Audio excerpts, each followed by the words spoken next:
Rich All right, Lee, jump. welcome. Thank you, Cat Bradshaw. So, for folks who are listening to this on Spotify or Apple Podcasts or whatever, let's give them a visual that they can work with. How Okay. tall are you, Rich? I am 6 feet tall. And roughly how much do you weigh? I'll call it 180. Okay. And what kind of build do you have, would you say? I am. Wow, what are my options? I'd say I'm relatively fit, young. Athletic build? Yeah, athletic. Sure, yes. I'm thick in my legs, and yeah, and I got a big booty and big legs. I think that's part of my ethnicity. What ethnicity is that? I I almost said something. Wow. I am half Korean, and I'm the other half German, English, Irish. Okay, so you're half Asian, half white? I am. And how old are you, Rich? I am 52. Nice. And you're going to be 53 in May. You are a. I am going to be 53 in June, and I am a Gemini. Oh man, I Thanks already for remembering. forgot. God, I knew you were a Gemini. I'm sure that you were so worried about my gift that you're like, I have to be ready by May, so I'm going to start knitting it right now, so it'll Not be at all. Not at all. I just know that some folks out there, they like astrology. They think it's fun. So I'm going to humor them. It's funny. You think it's funny? I do. Okay. Do you adhere to the ideas of astrology? No, I don't. But there have been times in my life when I definitely read into it a little bit more than I currently do. I do think that I fit the stereotype of a Gemini. I'm also a Gemini. And do you think that being in Los Angeles and being in the industry kind of not forces, but like you are surrounded by people who put more stock in it and are very well versed in it? Like every set that I'm on, someone on set knows like, oh, this is what's your rising and what's your setting, and this is the kind of day you're gonna have. I'm like, you are absolutely wrong. You're wrong. But I like that you know all that stuff. Do you feel like that's an LA thing, an industry It is thing? an LA thing, but I don't think that it's exclusive to LA. Like I lived in San Diego and it's a San Diego thing. I think that it's not just the place where you are, but I think it's the people you're around. Yes. Yeah. So you said on set. So you're talking about people who work on commercials or photo shoots, yes? Yes. Okay. Not a construction set. Not a construction set. That would be a site, actually. Yes. There you go. All right. Cheeky. So let's talk about health and fitness. Let's do that. When we were talking the other day, we were talking about kind of like mental health and growth, and we were talking about relationships. And I want to dive into that stuff because, I am curious about what people are putting into their bodies, what they're consuming, what they're eating, how they're working out. But with you, we had some great conversation around, personal growth and development. And I want to talk more about that. Let's do it. Oh, I would be remiss if I didn't just address the elephant in the room. And that is, at one point in your life, you did date a very famous supermodel. Am I wrong? You are not wrong. Okay. And the truth is, I never knew her name. I knew what she looked like, but I never knew her name because I didn't care to. I think that maybe guys care more about that than girls, but I could be wrong. Sure. I don't know. I think that the name is kind of unimportant. I think that the dynamic is more compelling.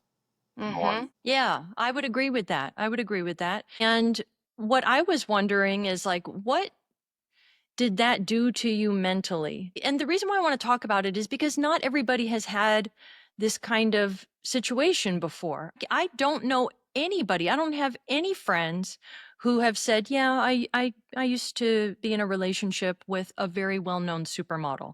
Like I don't know, that seemed kind of like a big deal. So I've dated other high profile women. So she wasn't the first high profile female that I've dated, but she was the most high profile, I suppose.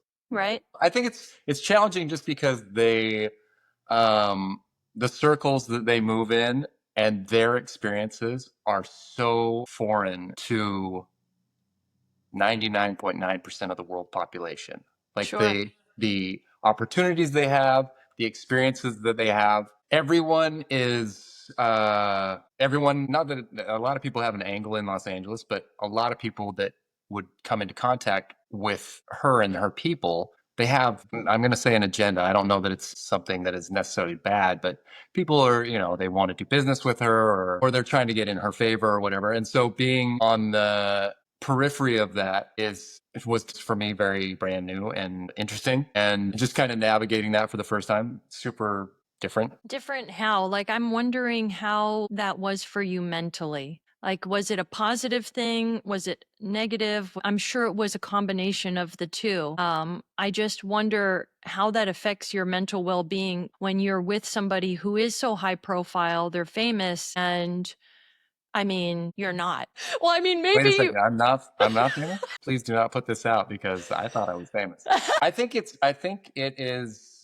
You're accurate in some good, some bad. I think that initially it was just it was like being all of a sudden in the circus. I'm like, oh wow, this is a crazy world that I am kind of in at that moment. I do my best to stay away from a lot of the pitfalls that can come with dealing with specific circumstances in Los Angeles in the industry. So to be all of a sudden in the middle of the circus and not just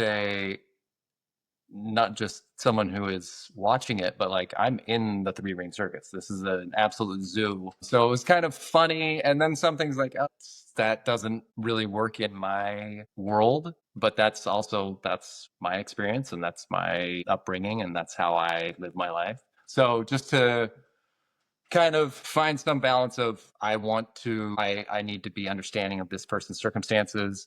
I need to hopefully be open to their experience and what they have to do or what they feel they have to do to move around in that kind of a space. And some things did not work for me for sure, and a lot of it was laughable and funny and just strange. So, yeah. Yeah.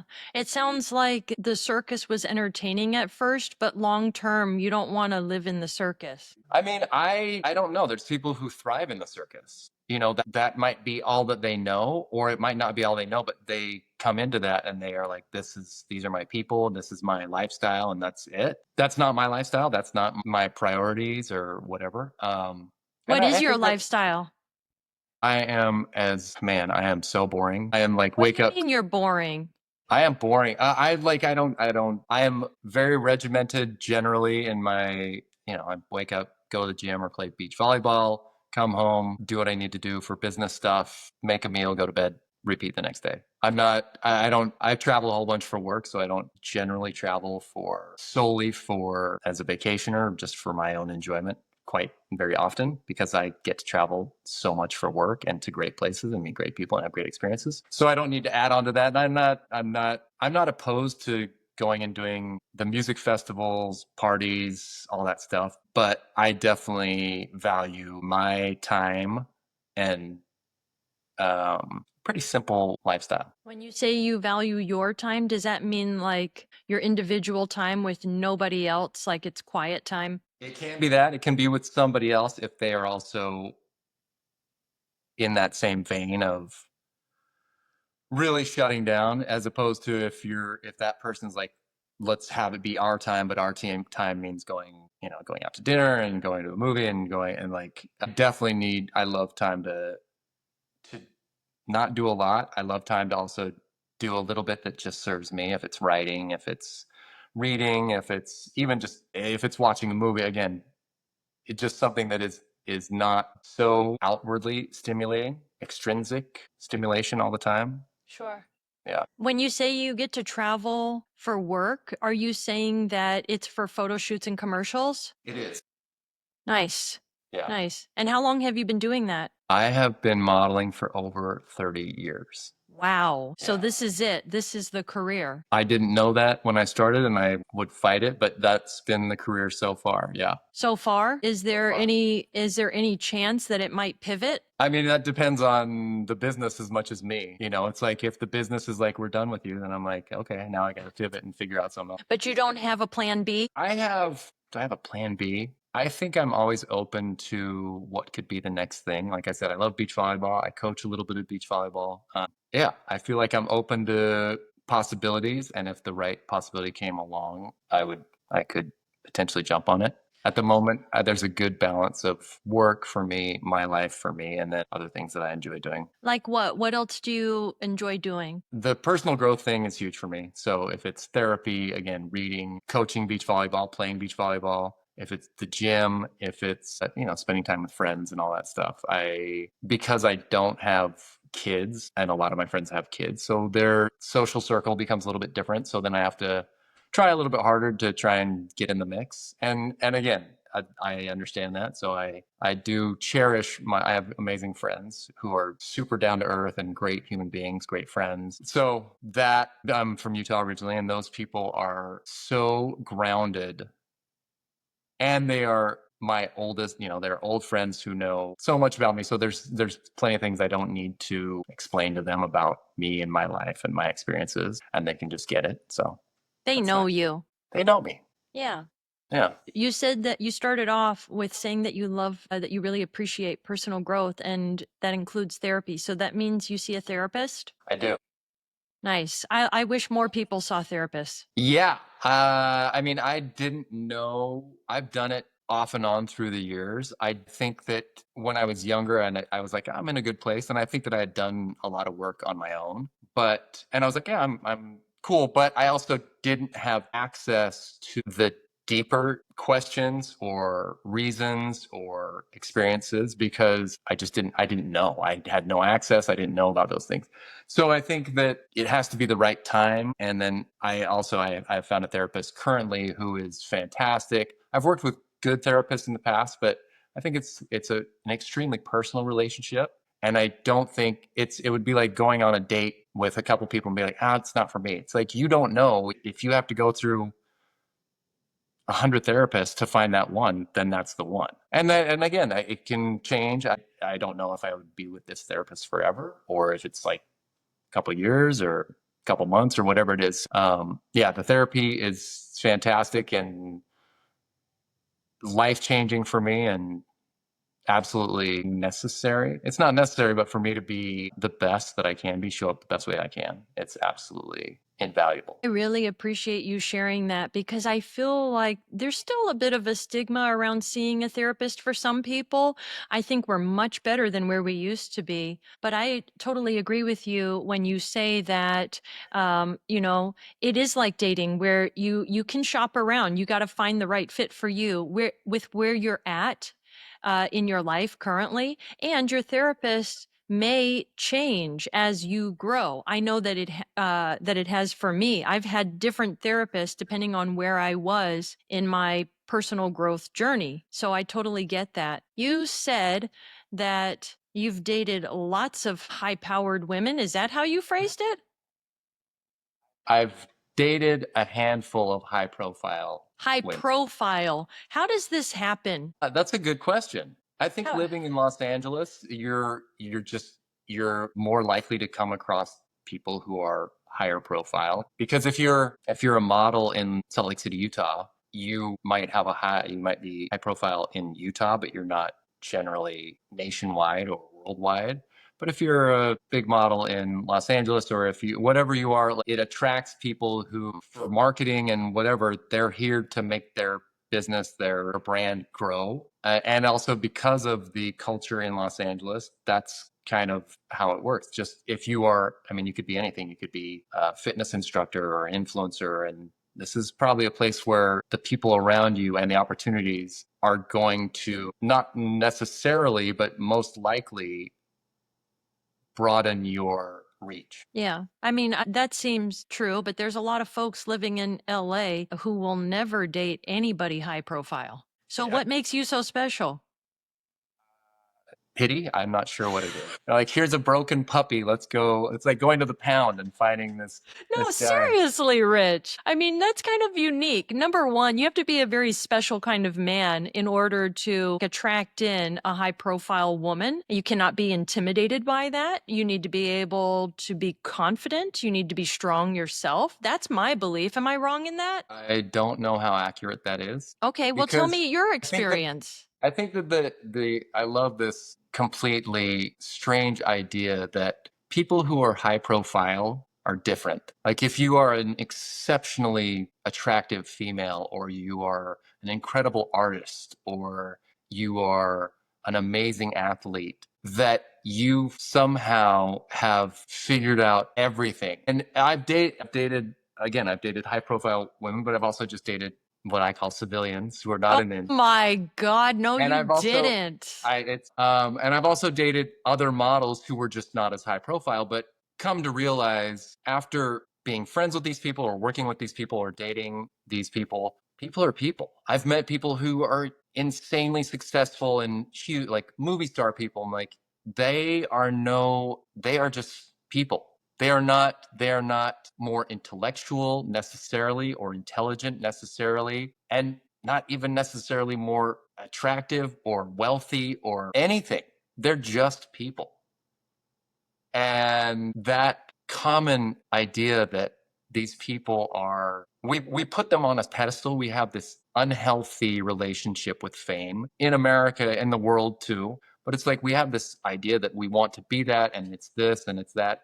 It's all a whole bunch of marketing. You don't These want that? people, You don't want fame? I don't I don't really care. Like if it happens, it happens. If it doesn't happen, it doesn't happen. I don't, that is not, when I was younger, did it affect? Yeah, I think I probably would have been thrilled at the idea of being recognized or seen, or, but now, no. And I also think that I have experienced, like I've done a bunch of big projects in Asia, and touched on the idea that I am somebody famous, even though you don't think that at all. But Okay, it's so true. you're famous in Asia. No, Cool. whatever. I'm big in Japan. No. So it's like I've done that thing where I'm recognized on a plane, on the street, or whatever in certain countries. And to touch on that, it's like that's a different experience, and that's a cool experience. But it's not, it's just, it's almost laughable. It's just kind of a funny thing. And yeah, so I don't, and especially at this point in my life, I I truly appreciate my anonymity. You know, there's people that if they see this or whatever, it's like, oh, I saw that knucklehead on Cat's pod or whatever.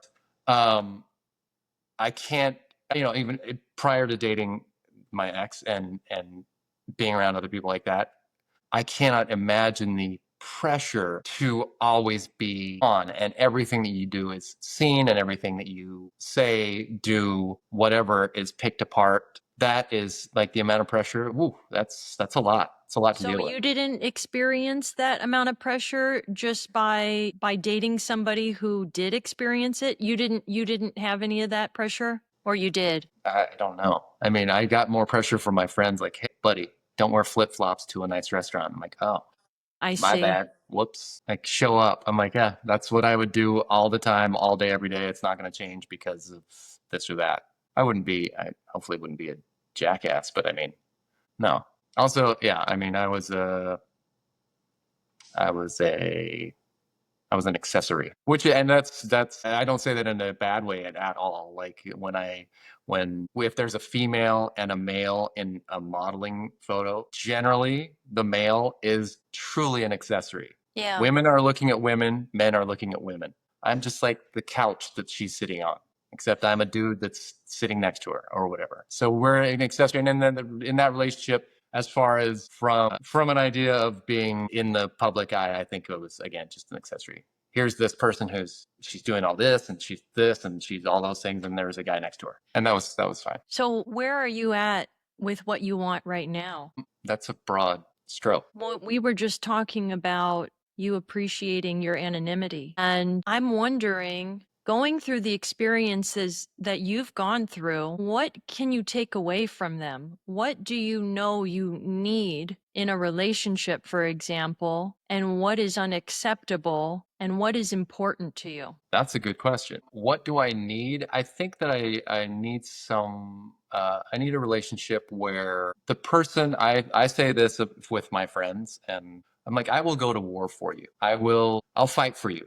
I say that for my friends. I believe that for my friends, and I'd like to think that I do that in romantic relationships. And I would want that from the other person. Like, hey, we're a team. I want to see you win. If you win, I win, and I'm gonna fight for it. So that's that. What do I need? I think that different people can bring different things to the table. So I don't think there's any one thing. I think that a certain sense of self from asking the tough questions and doing that deep inner work is, I don't know that it's necessarily prerequisite, but I think that it's extremely important to have done, to have started on that path, to be on that path, to be on that road. Because there's some people like, oh, this person brings out a certain amount of liberation in me, or this person brings out a certain amount of structure in me, or this person brings out playfulness or anything. So then it's like, okay, maybe a belief in myself or whatever those things are. So I think that it could be, depending upon who she is and what the relationship is, could be any number of different things. And then I can tap into others if I lean on my friends for other things, or I lean on work for something else, or myself for the other pieces that I need. It's kind of, I think it's like an equalizer in music. It's like this person has a lot of this, so I need balance from other places of my life, other pieces of my life. And again, it's something that maybe I need to do, or I need friends to do, or my family, or, work, whatever. So what I'm hearing is that this person in a romantic relationship, they don't need to be any particular way. Whatever they can bring to the table, you will appreciate that and you will utilize that, and you will hopefully give them things that will help bring balance to the relationship. But the areas in your life where you feel like there are other things missing, you know that you can rely on your friends and family and others and your work in order to fulfill those needs as well. So you're not putting all of these things on just one person, because I don't know, but that would feel like a lot of pressure on that person. Definitely done that in the past. It does not work out. And I Okay, think so other people, you know from experience it doesn't work when you make this one person your everything. yeah. And I've done that by my own fault, and I'm sure that the other person that I have served a part, and then I think it's fine. But I think that I have come to a place now where I don't need anybody else, and that feels great. Wow, So that's a then huge statement. it's a big statement, but it's also, I've always heard it and I've thought I'm in that space, but I don't know that I genuinely was. But now it's like I don't need anybody else, and at the moment I'm not even searching it out. But if the right person comes along, then it's like I want that person. I don't need that person to fill a void or to, Complete you? yeah, to help me feel like I'm a provider, or that I am special, or that I am confident or cool or attractive or smart or any of those things. And in some cases, that other person can make you feel, I know a lot of people that are in those circumstances where it's like that other person makes you feel like crap, or that, Mm. and that person needs that. Those relationships that need that other person to diminish you or whatever. And yeah, Whoa, that's for that's sure. news to me. I don't think anybody inherently wants that. I don't think anyone inherently wants that, but if there are plenty of people who, because of their circumstance, because of their life experiences, that's just where they are, right? That's Wait a if minute. that If I'm following you, you're saying like maybe this person like receives a lot of accolades, a lot of like compliments, and so what you're saying is they need somebody in their life to like check them? That is not what I was referring to, but that could also be the thing where it's like there's people who are in positions of power who need a little bit of a kick in the butt. Yes, but I'd say that more often we are, because of our pasts and, from childhood, a lot of time that's where it stems from. If our idea of love is maybe, I'm not going to say skewed, because their experience is their experience. It's not good or bad or right or wrong or one way or the other. It's not that they didn't have good parents or a good experience. It's just that the way that they have been taught that love is shown or given or received is this specific way. And that can bleed into later relationships that are not serving the person in the best way possible. Oh, totally. 100%. Not sometimes. It always does. I think that almost always it does. Like that's, if you think that, if it's like, if you've always been told you're beautiful, you're beautiful, you're beautiful, and then the person is not telling you you're beautiful and you're crushed, I'm like, you should not be looking for that in a relationship. But if you're finding that, that's not necessarily helping you in a relationship. But if that's what you've been taught, or if you've been taught like in my in not me personally, but it's like if you've been taught in your house verbal abuse, like this is my idea of what I think that love is supposed to be, or then you're like, well, that's how I communicate with my significant other, because that's what was modeled for me. It's like two people who fight, or whatever your family dynamic was, your parents' dynamic, your dynamic with your parents or siblings or whatever you're exposed to, your culture, whatever. That absolutely does not serve you in the best way possible. But that's also what people tend to gravitate towards. Yeah, because that's what they know, that's what's familiar. I think it 100%. takes a special person in order to like see through that and realize that they have to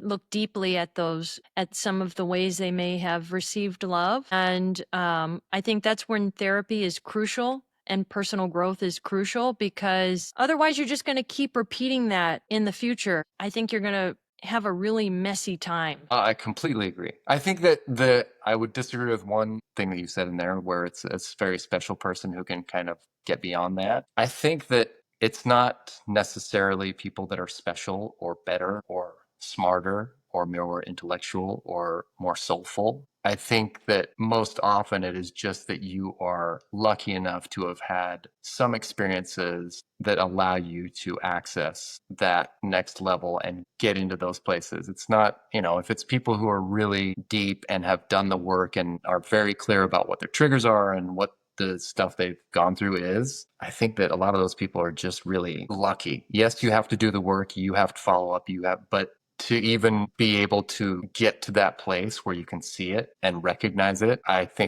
feel like I've been extremely fortunate that I have been given the experiences that would allow me to even get to that place. If I had a 9 to 5 job and had kids and all, like, I don't know that I would ever get there. I've had a ton of time for myself, and I've had a ton of experiences where I've met a bunch of different people from different cultures and experiences that have opened my eyes. And the vast majority of the world population just does not have that. So it's like, I'm not special because I got there. I'm extremely fortunate that I got there. I really like that humble attitude, but the truth is, you've designed your life the way that you've designed your life. You had a choice. I'm sure you could have already been married with multiple kids. I'm sure that could have happened, but you chose not to. You chose to have this life where you dedicate a lot of your life to thinking deeply about personal growth and development, and that was a choice. Are you also lucky? Yeah, you're lucky, but that's why I use the word special, because there are a lot of people out there who do get married and have kids and kind of like follow the norm, if you will. And there's absolutely nothing wrong with that. That's also beautiful. But I just use the word special because I think it's personally a beautiful thing when you dedicate your life to growing better. Like for me personally, like I also don't have kids. And the reason why I chose not to do that is because I don't want to put all my shit on them. I need to work on me and make sure that I've got my shit handled before I start doing anything like that. I just don't think that that's responsible as a human being to put all of our stuff on our kids. Yeah, I don't disagree. I do. I think that there is choice. I also think there are plenty of people that I know who have, if they've tried to, if they've tried to get beyond whatever that thing is, if it's a weight issue and like a food issue, or if it's drugs or alcohol or rage or even buying things, if you're trying to get over that and they have tried and they recognize it and they do therapy and they do all that stuff, I think that, again, it's like I have the resources to be able to do that. Not everyone has the resources to do that. Not everyone has the people that can encourage them to do that in their world. And a lot of people, it's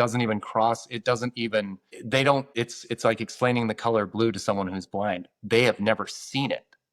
So they have no point of reference for what that is. Like, well, just go to therapy. And like, I don't know anyone who goes to therapy. I don't know anyone who talks about their feelings. I don't think it's a matter of choosing it or not. It's a complete unknown thing to them. So as much as I wish it was my humility, I think it really is truly, the more people that I've met, it's like, if you are someone back in the days, if you would say like, yeah, someone who's overweight, just they're lazy, just work it. I'm like, no, this person is extremely successful and hardworking in this piece of their life because that's what they know. And that's something I could never do this. It's super easy for me to go to the gym. That's my culture. That's how I was raised. That's not because of me and choices that I made of going to the gym. That's just kind of built into my circumstances. Then to get beyond your circumstances, if it's relationships, finances, health, any of those things, to get beyond your circumstances in a big way, that is a rarity.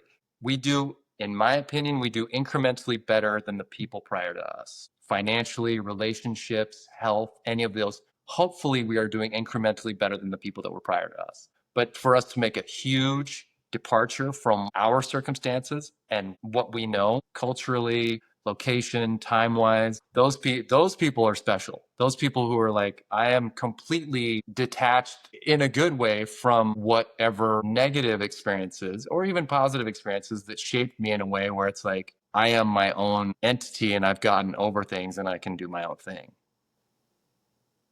Well, I really like the way that you said that, just because it sounds so humble. And Anyone who knows me, I'd like to apologize. Should they be like, that is that guy? No, he is not. That is the antithesis. especially as a professional model and actor. Come on. You're like, that guy's full of baloney. That guy is not. He's selling a false bill of goods right there. Like your job is to look pretty and to sell shit. And you're just speaking humbleness, like left, right, and center. And I love it. I appreciate it because it seems genuine, or unless you're the best actor in the world. I am a horrible actor, and I don't think that the job of a model is to look pretty. Oh, what do you think the job of a model is? I don't know that there's any commonality between models because a lot of like if you look at high-end fashion models, those people are not necessarily what we would consider attractive in a structured way. It's a lot of time it's people who have a more extreme look because it's going to get noticed. So sometimes your job is just to take an interesting photo. Sometimes you're supposed to look pretty. I think that most of the time you're just supposed to show up. I don't On know that time. truly. I don't know that there's any commonality between models because there's plenty of models who I know I'm like, that person takes an amazing photo and they don't look like that in person. I'm not very compelled by what they look like in person. Or there's people who don't take a compelling photo in my estimation, but other people like, oh, that person is drop dead gorgeous. I'm like, I just don't see it that way. So I don't know that model's job is to be pretty.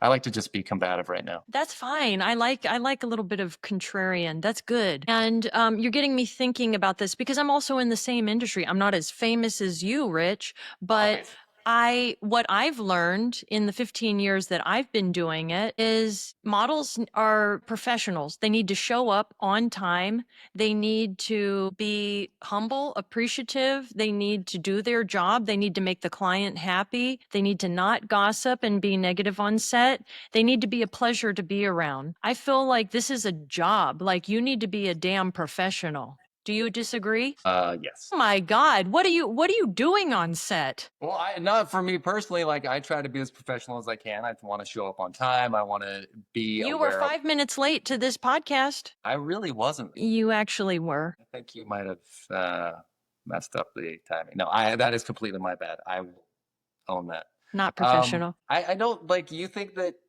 I think that you don't have to be nice. You don't have to be professional. I would argue the top models in the world are not showing up on time. They're not being agreeable. They're not being nice. Maybe they are. Maybe they aren't. I think at that point you can get a little bit jaded by your position and by the industry and by how people respond to you in such a way that you start thinking that you are irreplaceable and more important than you are. And so I will tell you a story. So it was when I was early in the business, I always wanted to go do fashion shows in Paris, Milan. And I went there and did those shows and I was in awe. I was, again, incredibly fortunate to have the experiences that I did. And then right after that, I went to Asia. And I'm a jerk by my own admission, but I would show up in studios and they'd be like, hey, we're going to do this and this. I'm like, yeah, I don't agree with that. I'm not going to do that. And they absolutely loved me. They loved me because in their heads, they're like, this is what a big time model does. Oh, And how they're like, interesting. and I was like, yeah, they'd be like, yeah, can you do this? I'm like, no, I'm not gonna do that because that doesn't feel right. And I'm not. And again, if it's Give me an example. What would they ask you to do that you were like, no? so, this this is a cultural thing. In Asia, they give you references of like, this is what the photo is we want to look like. I was working in Singapore and they had me in like a knockoff exact same outfit as I think it was like a Dolce and Gabbana ad. Same backdrop. The guy in the Dolce and Gabbana ad was black. I am obviously not black, but I had the exact same clothes on, same color backdrop, and they had me trying to exactly emulate this guy's pose. And they're like, at some point, this is not a joke. My hand was like this. And they're like, yeah, that guy's hand is like this or like this or whatever. And I'm like, you guys, that is insanity.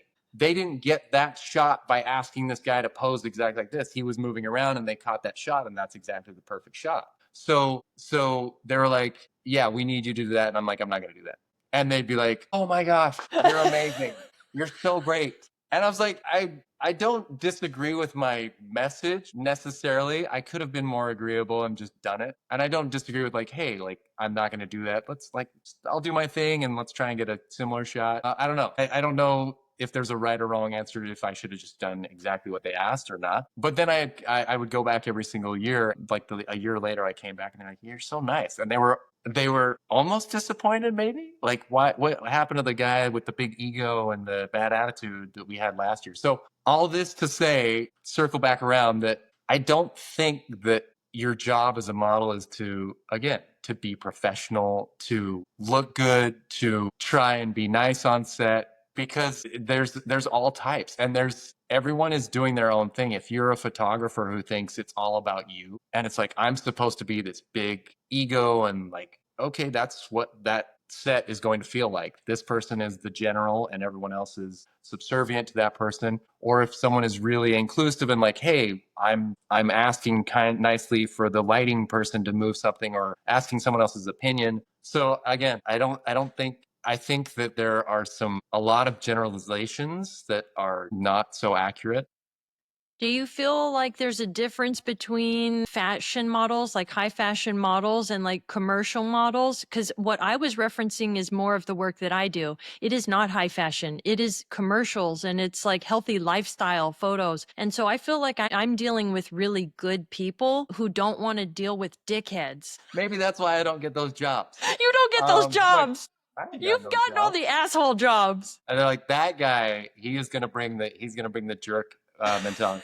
I think that those people who are in the studio, you know, if it's a local brand, and I think that they are more discerning about personality and professionalism than high fashion. Like high fashion, I think it's a zoo. It's and not I wouldn't say all high fashion, because at first of all, I don't know all that well, but I've also been around some of it and seen like, there's nice people and there's good people. It's just the pressure is different, the money is different, personalities are different. If you're in a studio shooting a small brand from Colorado, or if you're just if you're shooting Target and it's something they shoot all the time, they don't want someone in the studio who's going to show up late or not be nice, or those people know. And I've been fortunate enough to know those clients too, that are like, yeah, I know that your son is in baseball right now, and like, how's that going? So I think that is also an important piece of it. Do you think that you can be a healthy, good person and still be a selfless person and be a model? A selfless person and be a model? Yeah, just because I think there's an assumption that a lot of people who model for a living, they're kind of self-consumed and selfish. I think that it attracts a lot of that. It can attract a lot of that kind of person, and it can exacerbate that kind of mentality. I think that there are also a lot of people who just kind of fell into it, who are incredibly generous. They're really great parents. They're great models. They're very gracious. They're very humble. They're very grateful. Again, it would be like, what kind of a person drives Uber? Well, are there jerks? Yeah. Are there nice people? Yeah. Are models? Is it the same way? Yeah. Actors or anything else. I think that there are all types. I think that, again, the business, Los Angeles, entertainment, models, bigger cities, it can attract more of that kind of personality that that desires more attention, or needs more attention, and it can also breed more of that competitive idea of who you are or what you are and maybe skew your values. If you come into it with the best of intentions, it can definitely change your outlook. And if you come in with not a clear idea of who you are or what you are, and you feel like you need the money or you need recognition or anything, that it will serve that purpose and it can go in a bad direction. But I think that there's all types. Yeah, that's a really honest answer. Are you happy? I am super happy. Yeah, you like where you're at in your life? Yeah, I mean, things could be different, but I am in a great place. I'm in a great space. I'm in a great place. Again, I am incredibly grateful for my health, my friends, my family, my work, my resources. Not I'm not a baller, but I live in a city that I love. I have a place that I love to live in. I have friends that I love. I am incredibly fortunate, and could things be better? Probably, but they're pretty dang good at the moment. And I think the biggest part of that is mental health and like where I am as a human being, recognizing that there's no end point. I've done that before where it's like as soon as I get X, Y, or Z, I'll be happy. It's like, no, that's completely inaccurate. I'll be happy for a brief moment, but it's like I'm happy with the path that I'm on. I'm on a great path. I'm in a great place on that path and accepting of like where I am, handling myself with grace. I'm going to make mistakes. That's okay. But I'm working in a great direction. My values are solid and yeah, super psyched. When you're going through challenges in your life, when things are not so happy because life is ups and downs, how do you get yourself out of it? What do you fall back on? What do you think about? What do you do to get yourself out of it? That's a good question.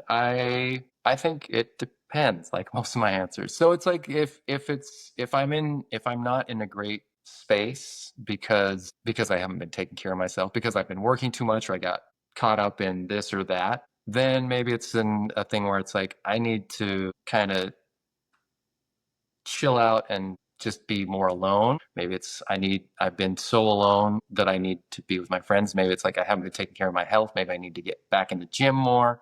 Maybe I need to write more. Maybe I need to focus on therapy or meditating or whatever. So I think it depends on what the reason is for me not being in a good space. If it's I'm incredibly fortunate that it is ups and downs, and I've recognized that it is. The business has I love structure, but the business is like what they say with you want to make God laugh, make a plan. Same thing with the business. It's like I can only do what I can to make the business work.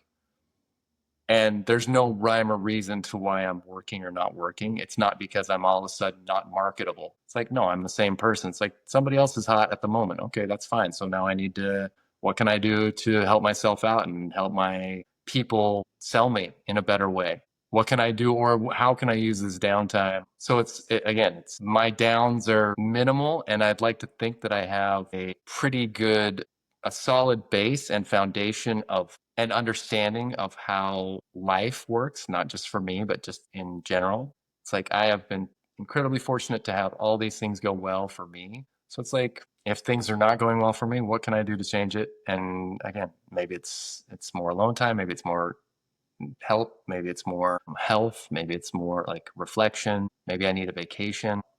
Yeah. Do you do drugs? I do sugar. What's sugar? What's sugar? You mean you These, you these little consume sugar? granules of something sweet. You like sugar? No, no, no, no, no, no. I love sugar. I am a sugar addict. So I do not. I've done. I mean, I've done drugs over the years. But I'm not. I drink almost never. If I drink twice a year, that's Oh, you abnormal. barely drink any alcohol. I barely drink. I don't do caffeine You don't do generally. caffeine.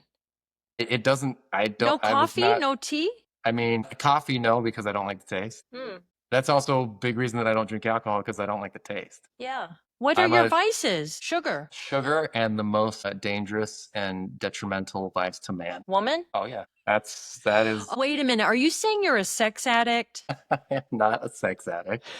I am a man and I enjoy sex. But no, I think sugar is my main thing. I've done a handful of if I have jet lag, I'll eat marijuana sometimes. I think I've smoked it in my life, probably not even 10 times. Eaten it for fun, maybe not even 5 times. I've never done anything really gnarly or hard. I did, you know what ayahuasca is? Of course, I've done ayahuasca. There you go. So I did ayahuasca, but I mean, no, anything else, no. Where did you do ayahuasca? I did ayahuasca down in Peru in the mountains up by Machu Picchu. Wow. I did it in Peru also, but I did it in the jungle. Oh, okay. I heard it's a very different experience, which is such a funny thing because I mean, I believe that the medicine is it interacts differently with different people, obviously, but also where it is and how it's taken and all that stuff. So yeah, I heard the jungle's a very different, more in a strange way, grounding kind of sense. Yeah, as opposed to something more ethereal in the mountains. Yeah, great term. Yeah, absolutely. Yeah, I think that it's primal. In the jungle, it's primal and it's tribal. And I'm glad I did it. So, sugar, in what form? Like donuts? Cake? Soda? I'm gonna break down. Soda, not so Croissants? much. I'm a chocolate guy. I mean, cakes, cookies, candy bars, like sweet drinks I can do. I mean, I love sugar. I absolutely love sugar. Do you consume sugar every single day? No, So you're not all. disciplined. I'm truly like an addict because I'm not truly like I think it is the addict mentality of it's like it can be all or nothing, or it can be just a consistent like I'm gonna have a little bit of sugar every single day, something like a little treat every day, or it's like I'm not I like let's get off the sugar and I get off the sugar for if it's a week or a month or however long, and then at the end of that I'm like gosh, and I lose it and I go back to and I eat a whole cake in one sitting. And I'm like, yeah, that was not awesome. So yeah, It's it a can be a problem. full-on addiction. It can be an issue. Wow. But do you get your blood work done regularly? Relatively regular. Yeah. What's that mean? Annually? Yeah. I know that there's people who are like, they're getting it tested all the time and like testing Yeah. 100 different things. And that's not it for me. Is your blood work pretty good, or are there some things you need to work on? My cholesterol can be better at the moment, but I've had that issue before. And it's just like, I need to ease up on eating a lot of cheese. Yeah, yeah, yeah. If that, I mean, again, these days, I don't know. I'm sure there's people out there in the wellness community be like, that's not what causes it. I know that when I had the issue prior, I cut my doctor's like, you probably need to go easier on some of the stuff you're eating. And within 3 months, I cut it in half just because I cut out cheese and like cured meats and steak. And in 3 months, it was my doctor's like, that's pretty incredible. It's amazing how quickly you can get your numbers down when you make that kind of change. It's impressive. Yeah, I think making the changes, that can be a toughie. Yeah. It depends on what's motivating. If the doctor's like, "Hey, you need to fix your stuff," I'm like, "Oh, yeah." If my friend's like, "You should probably eat less," I'd be like, "Yeah, not gonna You change don't that." care. You don't care what he says. And it's not like if my doctor was like, "Hey, your blood sugar is a problem," I would be very motivated to change it. Again, I'm motivated now, but it's like depending upon who is delivering the message and what the message is. If it's like this is going to be a problem for you. I know it's going to be a problem for me down the road, but at the moment, it's like my weight is relatively consistent and my blood panel comes back fine. So And you feel good overall, so it's like, okay. yeah. And when some people who eat and they feel like if they eat a big meal or if they eat a lot of sweets and they feel horrible, I wish I did, but I can eat like a huge, horrible meal and like people are like, don't you feel lethargic? I'm like, I feel amazing. And I'll eat like a whole cake and they're like, don't you feel guilty? I'm like, no, I feel amazing. I feel That's the way incredible. you should do it. If you are going to indulge, you better enjoy every single bite.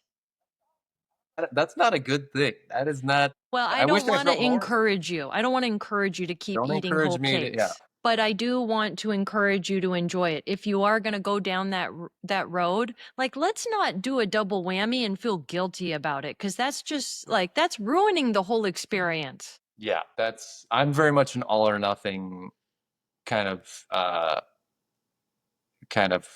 eater. So that I don't know that that serves me. I know that that works for other people, but for me, I don't know if that's the best.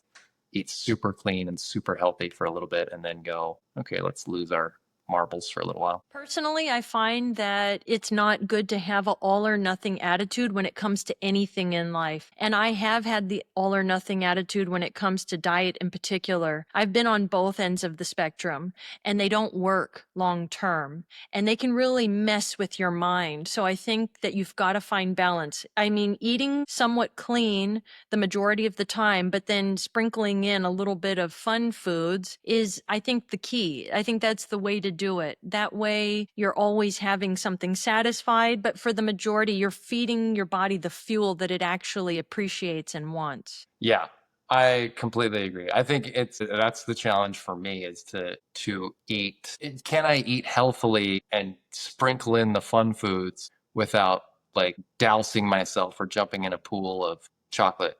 Like, that chocolate pool looks pretty appealing. If we can retrain your taste buds, like maybe you got off the sugar for a while and then you reintroduced some more natural sugars that are lower on the glycemic index, like blueberries, like strawberries, like raspberries, like melon, pineapple, things of that nature. And then you retrain it so that when you become accustomed to this level of sweetness, at some point when you do have the cake, you're like, whoa, that is just way too sweet. I've done that and it works, but I also think that a large factor for me is in my house growing up, food was love. So it's like there's the there's the physiological piece of that, and then there's the emotional part of food. It's like I was raised like no, like always encouraged to eat more, always encouraged to like go for broke. Like, hey, you want more cake? Like you want more any food?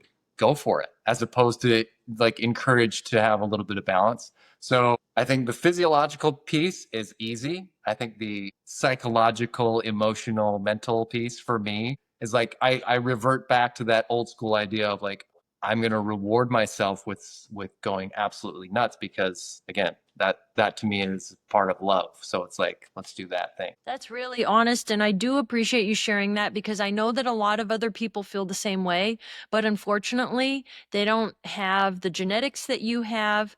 They don't go to the gym like you do, and they're suffering. They can't be models. And in quite the opposite is true. Like they're probably really struggling with their weight. So it's like it's sad. It's they could be models nowadays. We love the fact that there's That's all types actually of them. true. We have there's modeling for all types, for all Love that. types. Love that there's curve models. Like yeah, like that's I fantastic. really do like that. And when it started to become a thing, I know that some people were really kind of shocked by it, but I love it because if you're around enough people, you realize that number one, genetics plays a huge role. And number two, there's so many different body types out there. And I don't think that we should all like subscribe to trying to fit one mold. I think that's unhealthy. I think that we have to embrace like who we are and what makes us feel best. And I want to finish with this because, I heard in one of your previous podcasts, people ask you all the time, like, Rich, how do I become a model? And they ask me the same thing. And I go through a whole laundry list of things I want them to do to see if they're up for it. And I want to know from you, who's been in the game a lot longer than me, and you're also a male, you've also done high fashion, so you've got a lot of experience. What do you say to that person? Maybe somebody who's listening to this podcast today and they're like, wow, it sounds really great. I want to be a model. How can there's a place for me too. Do you think that people should be models? And what do you say to them? Do I think if it interests you, yeah, you should try it. And I don't know that there's any magic formula. I think that, like you said, I've said it before. Just reach out to agencies that are in your local area. Submit photos. They don't need to be professional photos. Just throw it out there and see what the response is. It takes all types. Like again, all kinds of people buy different things, services, and products. So we need people who have great hair or who are tall or who are short or who look like this ethnicity or that ethnicity or this lifestyle or that lifestyle. So if it's interesting to you, go for it. I wouldn't overthink it. It's not, our job is so fickle and has no bearing on how attractive you are, how worthy you are, how intelligent you are, or hardworking you are. It's just it just happens how it happens. You can try hard. I would say be kind, but I don't even know be kind. Like, be you. There I takes agree all with kinds. that. Be you. I think Just people be want you to yourself. be yourself. Do your thing. Show up in a way that is as genuine as you can be at the moment. Do your damn thing. And if anyone doesn't like you, it doesn't have to be contentious. It's not like screw you. You didn't want me. It's, okay. See who else might want me. Yeah, I also would say that you need to have thick skin if you want to do this job, because there will be a lot of rejections, and there will be a lot of not only rejections, but nobody ever getting back to you to let you know, like, no, you didn't progress to the next step. You're not getting the call back. No, you're on a veil. You're not getting the job. You need to have really thick skin, and you need to do the best that you can, and then you need to let it go. Yeah, I think that the thick skin, I think that it's yes, and more even more importantly is don't take it personally because and maybe that's the same thing. I think they're maybe two different ideas along the same line of like thick skin where like I can take it versus in the greater scheme of things because you did get to this job or did not get this job, it doesn't say anything about you. And also it's like, is that going to change your life if you did get this job or did not get that job and why? And like, all you can do is be true to yourself and stick with that and let things come and as they will. And if they don't happen for you, then that probably wasn't meant to be. Yeah. I would also say, like, don't put all your eggs in that basket. You should also have another job. I say go all in. Oh man, I think it depends. I think it depends. I've done the all in thing, and that just like totally brought out a different type of energy that was mixed with desperation, and they could smell it. They could smell it because, like, I needed to make my living that way. If I have another thing like I do now, my personal training business, if I don't book shoots, I'm good. I'm great. Everything's peachy because I'm still making income. I can take care of myself. But when I put all my eggs in that basket and I think I'm going to make it as a model or an actress in commercials, like I am just hoping and praying that I book because I need to pay my rent. Yeah. I think that's another way to approach it. There's no right way or wrong way to approach it. You do what works So for you. Rich is saying, screw that, go all in, quit your job, just go for it. Quit your job. I think there's nobody who's leaving this amazing, consistent job and be like, I am 42. I've always wanted to be a model. I'm gonna go out there and run away to Paris and get after it.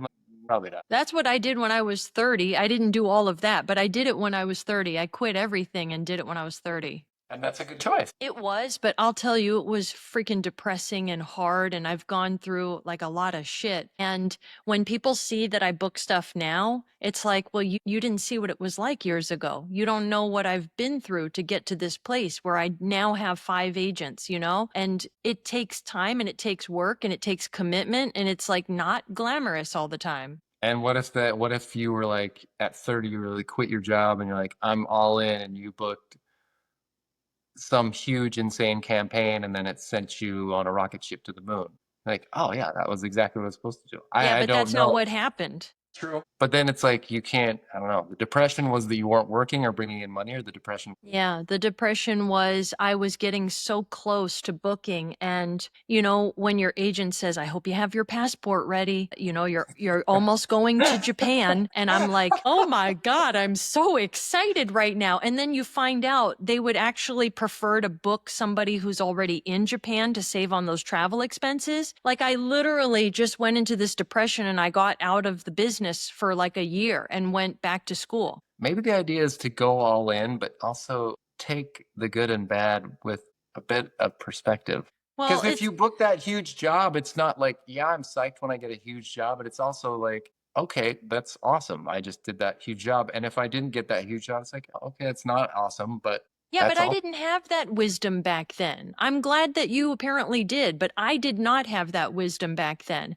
I think I needed to go through that experience exactly the way that I did so that I could realize, wait a minute, Kat, you need to have something else going on in your life that provides income, that provides you with purpose. And so when you do these auditions, they're just the icing on the cake. They're just fun. The thing is, they've become so fun that they've provided a substantial portion of my income. So that is the recipe that works for me. I love that. Apparently you have a different recipe, and that's fine.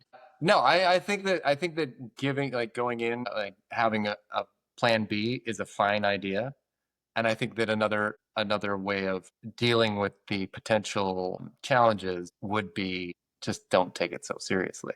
I mean that like show up and do your absolute best and okay. Like all it is just it's something you just learn something. You learn something that worked or you learn something that didn't work and you don't take it personally and now let's move on. Like what do I need to change? How do I figure out the next piece? I get everything that you're saying, and I think that I wanted to think that way. And I knew that I should think that way. However, I didn't because of, other stuff that needed to be worked on. The same way that you said, you're happy and you don't need anyone. You would like to have someone if, that's meant to be and the right person comes along, but you don't need anyone. You had heard this before and you thought that you believed that until you actually knew it. And so it's kind of similar for me in modeling. Like now I've come to this place, but there were a lot of growing pains for me. Not easy. Yeah.